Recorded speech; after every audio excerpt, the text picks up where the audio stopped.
Alright guys, TacticalRab back again today. Hope you're doing well and enjoying your day so far. The CDL is back in action tonight with 3 games going on between some new teams as well. But OpTic don't play until Sunday and they'll be happy for that reality because an apparent bout of food poisoning going through the OpTic app after they went to a Korean barbecue joint and someone might have let Shotzzy cook. Very much interested to your thoughts in the comments below. Hit the like button if you enjoy. Subscribe if you're new as always. I'd greatly appreciate it. Last and final call to get involved in Fantasy if you would like to. This is Crone's team, somewhat similar to mine. But yeah, it's kicking off all tonight, so make sure you don't miss the deadline, all that good stuff. Believe we've hit another record set of numbers this time around. There's been some fun streams happening the last few days, especially on the Challenger side. Boston Academy, I believe, went 2-0 in their matches last night, but they did not make it easy for themselves going down in this way. So Doug at this point was 7-6. For some reason here, Doug goes for the challenge this guy, Rupert Skywalker, and look, he gets snaked out of, but I mean, I don't know why Doug went for the challenge really. Maybe he thought Shawnee was close enough to trade. Wasn't the case. This guy clutches the 1v3. Boston throw it away, but regardless, in the end, they get the job done. But yeah, gotta say, these Challenger streams have been entertaining from Shotzzy and Scump and others watch partying the elite and stuff.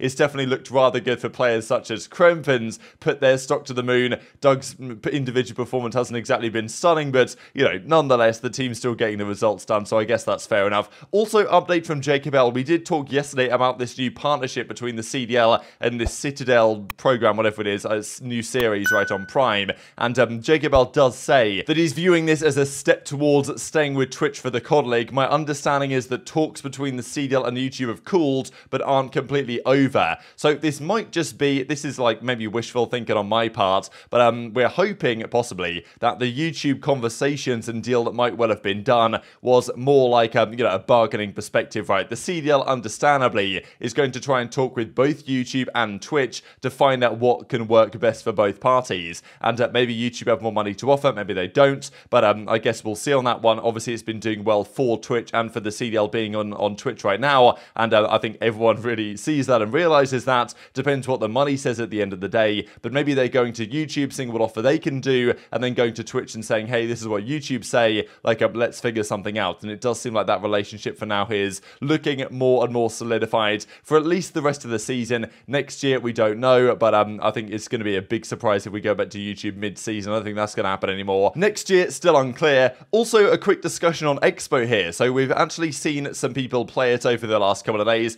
My first thought here was we kind of got the first rep in between a couple of Challenger teams, Glowfoss's team versus Vickel's team, and it was a 3-0, which already is quite exciting in a way, right? Because if you're winning or losing 3-0, then, well, Fortress doesn't usually end 3-0 round count, right? Because it's so favoured for one side, the defense, that usually it's going to go round 5 and round 4 at a minimum, usually. So, you know, the idea there was a 3-0 in control already sounds quite good. I will share what Attach had to say, though, because he reckons that most teams are just going to auto-veto this going forwards, but Octane says that actually they've played the map 4 times yesterday, and it worked out very well. They really like it. So, it's very interesting. The other JP. Nah, We figured it out. Yo, Ed, tell me for real right now. Are you guys playing this map this weekend? yeah, yeah. Oh, you're saying like in the pool and Yeah, like, you gonna run this? Oh, no, Stay clear with a 2-1-3. Welcome back. Thank you, bro. For enough. Everyone I talked to said they're auto vetoing Nah, this. man. I didn't take you guys. Nah, for cowards. we run this. I'll tell you right now, we run this. You think so? Yeah, 100%. Me and Kyler, like, we run this. How's the map? Chat, guess what? You guys are never gonna believe this, right? Insane. Listen, look. It's a good map. Oh my god. Who would have thought? That's crazy. I can't believe it. We played it 4 times today, chat. We played it 4 times today. Who would have thought? Absolutely wild. Insanity. I, for one, would have never assumed. Good map in general, or good compared to Fortress. All maps are good compared to Fortress, man. The map's not bad in general, though. The map's not horrible. So, that'd be cool. So who's correct on this one, right? Who likes this map, who doesn't? Which teams are going to auto-veto it? Now, in the first place, if a lot of teams do just auto-veto this map, and we see a lot of Hotel and aBeZy, I don't really mind that so much. Both those maps, Hotel is good, like aBeZy is, I think, also pretty decent. It's not terrible, so at least we don't have to see Fortress anymore, right, from a fan perspective. But honestly, the teams that start to actually try and master Expo, because it will be a map that can be mastered, teams like LA Thieves, they seem to be grinding it pretty hard. Some teams that clearly don't like it will take the mindset of, I know, I don't like this map. I played it in ranked one time. We're playing it in scrims. I don't like it. Not even going to bother trying to make it good. Which, okay, if you have that mindset, it's going to cause a disadvantage. Because a team like Thieves, if let's say they get really good at Expo, Los Angeles Thieves, they can go into every single series and they can veto the best hardpoint of the other team and they can happily play Expo. And, yeah, let's say another team isn't so good on Hotel or aBeZy, then they might well struggle. So getting good at Expo is going to have its advantages. And if teams say, no, I don't like it, I don't even want to bother, that is going to hurt them against teams that really do try, because well, it's going to give a massive veto advantage, especially when there's only 3 maps in the rotation itself. But it does mean we don't have to see Fortress, which is always a positive in my opinion. We'll see how that plays out tonight. Now let's talk about this OpTic situation then. So we saw this yesterday where JP tweets out, who let this man cook? Obviously the OpTic guys are here at a Korean barbecue joint, and we've got Ghosty, we've got Huke. He seems to be enjoying himself. His plate is completely you know, clean, so well, pretty much, so he's been enjoying the food that's going onto his plate. Now obviously the OpTic guys go along to this type of thing, and it relies to a certain extent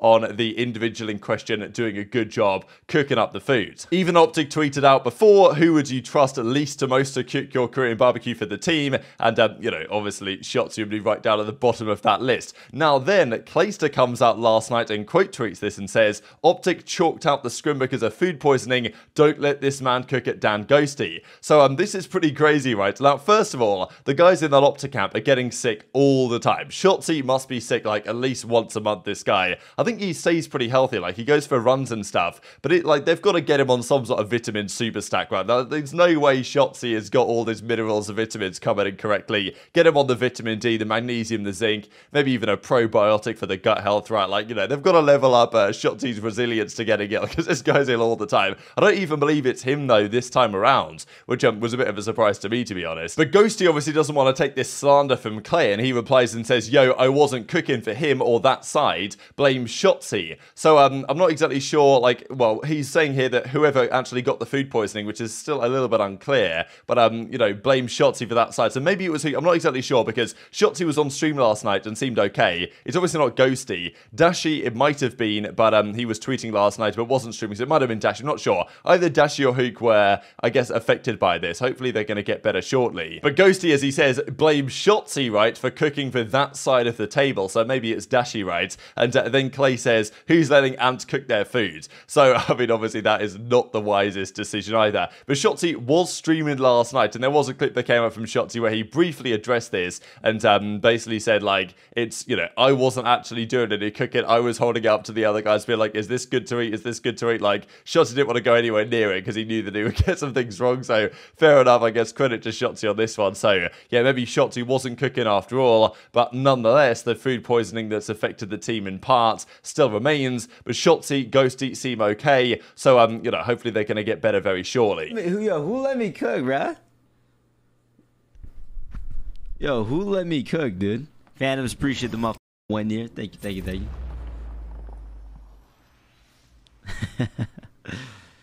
Chat, I obviously didn't cook, dude. You guys get trolled easily, dude. You think I'm cooking, bro?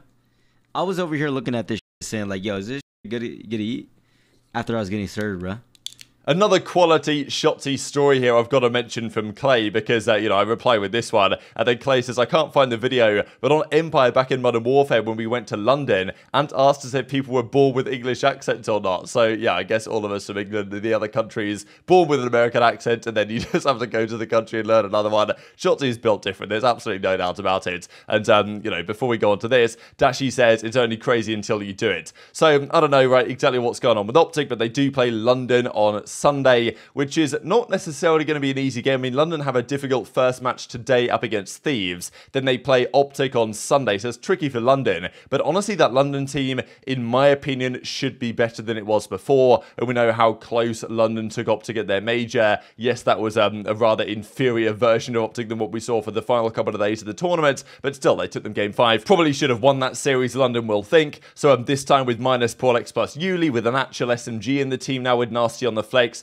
I think they should be better. If London could go 1-1 somehow this weekend, and OpTic might not be at full capacity, right? They obviously had to miss scrims yesterday because their team was ill. Whether they'll be all good today or whether they'll be all good for Sunday, right, is a bit of a question mark there. I'm sure they'll be okay for their match, but losing out on a couple of days of practice is not ideal when it comes to, as we talked about earlier, getting reps on Expo and other maps that could be valuable, especially when every match, of course, is very important indeed. So we'll see if that affects them at all on Sunday, but we might get some insight into how competitive London might be in their game they play tonight. There was also this that went down last night. So there was the 2021 Upper Decker COD League Championship cards. So this is the World Championship winning team from the Modern Warfare days, and this was sold for $2,100. So I mean, we talked about some of the scams that can go on with this, with certain people putting the cards up and buying them for a certain amount to artificially inflate the prices for other people so that they can pump the market up, this type of stuff. But still pretty cool. Now, Clay's like, damn, they're worth this much. And Crim says something which is, this is so Crim6, it's unbelievable. But plot twist, there's only a couple where I signed the full Crim6 for rarity purposes. So you guys can see here that most of Crim's signatures were C6. But what he says is that for 6 out of the 600 that he signed them as the full Crim6. You guys might know that he was going by C6 back in the Modern Warfare days, and the rumor had it as to why was because the shorter the name was, the more difficult it was to see you, right? So the red kind of nameplate above your name was more difficult to see the shorter it was. So Crim gained a competitive advantage by doing that. That was his plan at least, and maybe it worked. They won the World Championship that year, but he still wanted to be Crim6, but he thought this would give him an advantage, so he went for C6 for basically the entire season. So there's a few that are even rarer than these, which is, I wonder how much they'd go for. It's pretty interesting stuff, I thought. Also some comments on loudness equalization, because we know we're going back into an online environment. It's kind of interesting in a way that the Minnesota home series is going to be played on LAN, of course, so those 2 games on Saturday won't be affected by this, but Slasher doubles down and says, look, I'll die on this hill. Dead silence should be built into the game in Call of Duty. This isn't Counter-Strike, and I think that would make the game better, to be fair, but obviously a bit of a controversial one. The devs don't necessarily agree. Also, I thought a cool Brian stat here, most 1.10 plus KD events in CDL history. Cellium, of course, this is CDL history, already has the most at 18, but Skies is there at 15, a player that maybe doesn't quite get the respect he deserves at times. Okay, it's a little bit inconsistent, but usually on LAN, the guy will deliver solid performances, has done for many years. Probably one of the more underrated ARs, in my opinion, at least over the last couple of titles, especially in the CDL era. Dash is at 14, as with Octane. Then we get to the first SMG with Simp, and then Attach, and then further down from there. Hydra already at 9, which I think is kind of impressive. And also we have some new casters. So Spaceman is back in business. He's casting a game today, Ravens versus Thieves, and also the OpTic game on Sunday, which is pretty cool, as is Dream Crazy joining him for this one. So they're casting both Ravens games. I'm not exactly sure why. I know that before Spaceman, I believe, I'm not sure if Dream Crazy was there before, but they stepped in because, was it Lando was on like a road trip or something, so they needed some extra casters to fill in. This time it might be related to the fact that Chance and potentially Miles, I'm not exactly sure, but probably Chance and Miles are going to Minnesota, or they're going to Wisconsin for the Rokkr home series on Saturday. So they're probably not going to be there to actually cast the online games, so they need some replacements. I believe that might be what is going on here. But these are the 3 games of today. And there are 2 new teams, which is quite exciting. So Boston versus Legion is first up. We'll see how good this new Vegas team is with Standy in the team. Boston, to me, especially online, is going to be clear. I'm going to take Boston here 3-1, but we'll see what if Legion can somehow win a control, if they can take this to a game 5. That seems pretty promising for me for Legion going forward. If they get 3-0 smoked, it might not be looking so good. But like they did at the major, right? They got bopped out of the tournament by Boston in the losers bracket. So hopefully Legion can put up a closer fight this time around. Then Thieves versus London. I'm going to take Thieves again to take this series, but still this new London team with iLLeY in the squad, hopefully they can take a map or 2, keep things pretty interesting. And then FaZe Sublanders could be a banger to close out the day. Usually a good one between these 2 teams, and it's an online series. It could be a game 5. I'll take FaZe game 5, I think is where my head is at the moment. But very much enjoyed your thoughts in the comments. Hit the like button if you enjoyed. Subscribe if you're new. Take care, and I'll see you next time.